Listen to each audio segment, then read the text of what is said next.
आज हम इस वीडियो में ये 2021 की कुछ बेहद ही इंटरेस्टिंग आर्कियोलॉजिकल डिस्कवरीज को जानने वाले हैं। ये डिस्कवरीज दुनिया को चौंकाती तो हैं ही, पर सोचने पर भी मजबूर कर देती हैं कि ये सब कैसे एग्जिस्टेंस में आया होगा, कैसे एंशिएंट ह्यूमन रहा करते थे, कैसे वो सब ये सब क्रिएट कर पाते थे। और आज की टेक्नोलॉजी से हम ये सब चीज़ें एक्सपेक्ट भी नहीं कर सकते। But the ancient humans were truly amazing. तो चलिए स्टार्ट करते हैं। The golden city, Luxor, Egypt. Egypt के लक्जर शहर में नाइल नदी के पश्चिमी तट पर एक आर्कियोलॉजिकल साइट खोजी गई है। दरअसल आर्कियोलॉजिस्ट किंग तूतनखामन की मर्चरी टेम्पल को खोज रहे थे। उस खोज के दौरान ये शहर मिला। आर्कियोलॉजिस्ट के अनुसार ये सिटी अब तक की सबसे बड़ी एंशिएंट इजिप्शियन सिटी है, जो हजारों सालों से जमीन के नीचे दबी हुई थी। आर्कियोलॉजिस्ट को इसे ढूंढना एकदम इम्पॉसिबल लग रहा था, पर गुड लक से ये मिल गई।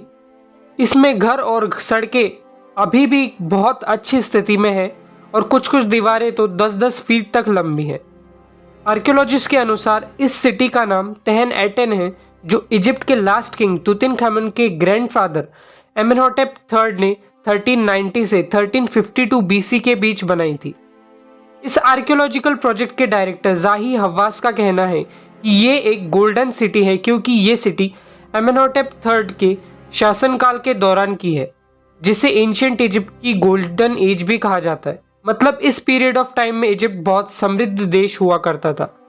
एटेन उस समय प्रशासनिक और औद्योगिक तौर पर इजिप्ट की मुख्य सिटी हुआ करती थी। अभी बस यहाँ की 1/3 पार्ट की ही खोज हुई है अभी तक।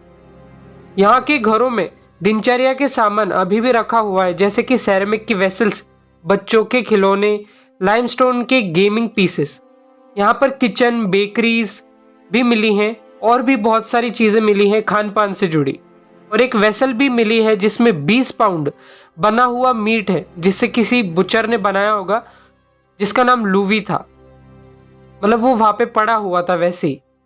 यहाँ पर ईंटें और ताबीज बनाने वाली वर्कशॉप्स भी मिली हैं। और यहाँ पर घरों की बाउंड्री जिगजैग पैटर्न में बनी है, मतलब ऐसे जिगजैग पैटर्न में इनकी दीवारें बनाई गई है। आर्कियोलॉजिस्ट को अभी तक पता नहीं चल पाया है कि इस शहर का अंत कैसे हुआ। वर्ल्ड्स फर्स्ट आर्ट, ट्विसेंग हॉट स्प्रिंग, तिब्बत। वर्ल्ड का सबसे पहला रॉक आर्ट माना जाता है कि तिब्बत में रहने वाले 2 बच्चों ने बनाया था 2,26,000 से 1,96,000 साल पहले। ये यंग आर्टिस्ट शायद नियंदरथाल्स या फिर डेनिसोवन स्पीशीज से रिलेटेड थे। ये आर्ट बेसिकली हैंड प्रिंट्स और फुटप्रिंट्स एकदम छोटी सी जगह में एक तरह के लाइमस्टोन पर, जिसका नाम ट्रेविटाइन है, बने हुए हैं। और भी बहुत सारे एंशिएंट प्रिंट्स इसके आसपास मिले हैं।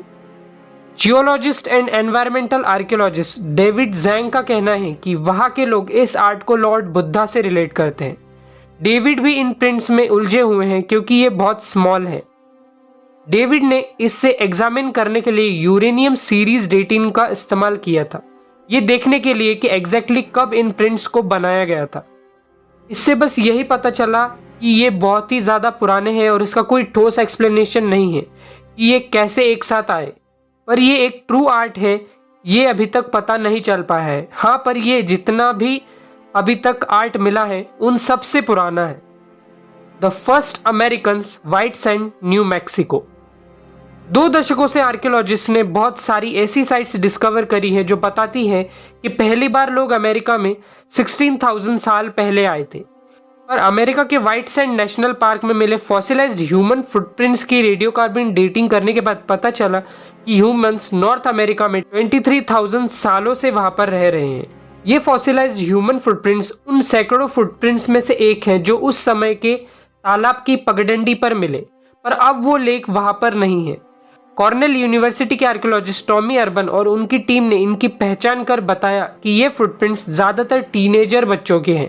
ये फुटप्रिंट्स एक के ऊपर एक है जो हजारों सालों से वहां पर सही सलामत है। इन ट्रैकवेज के आसपास मिले एक्वेटिक प्लांट्स के सीड्स की रेडियोकार्बन डेटिंग करने पर पता चला कि ये ट्रैकवेज 23,000 से 21 साल के बीच बने होंगे। When the Vikings cross the Atlantic, Newfoundland, Canada. L'Anse aux Meadows मतलब घास के मैदान पहली बार 1960s में खोजे गए थे at the northern tip of new फाउंडलैंड। इनकी बनावट से क्लियरली ये पता चलता है कि ये वाइकिंग्स ने बनाए हैं, जो कि माना जाता है ग्रीनलैंड से 10th और 11th सेंचुरी में अमेरिका आए थे। पर एग्जैक्टली वो कब अमेरिका आए थे ये अभी हमें पता नहीं था। वाइकिंग्स को फर्स्ट यूरोपियन माना जाता है जिन्होंने अटलांटिक ओशन को पहली बार पार किया था। यूनिवर्सिटी ऑफ गोरिंगन के आर्कियोलॉजिस्ट मार्गोट क्विटेम्स और उनकी टीम ने नई वुड डेटिंग की मेथड से ये पता करने की कोशिश की कि एग्जैक्टली कब वाइकिंग्स वहां थे। रिसर्चर्स को एक रेयर सोलर स्टॉर्म जो AD 992 में हुआ था, जिस वजह से ये कार्बन 14 का अमाउंट ट्रीज में अगले साल बढ़ा हुआ था।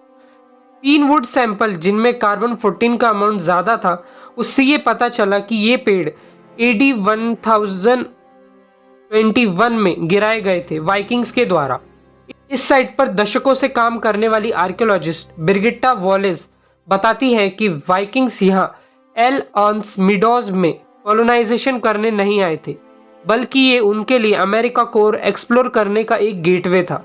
वाइकिंग्स इस नई जमीन पर कुछ अपनी काम की चीजों की तलाश करने आए थे।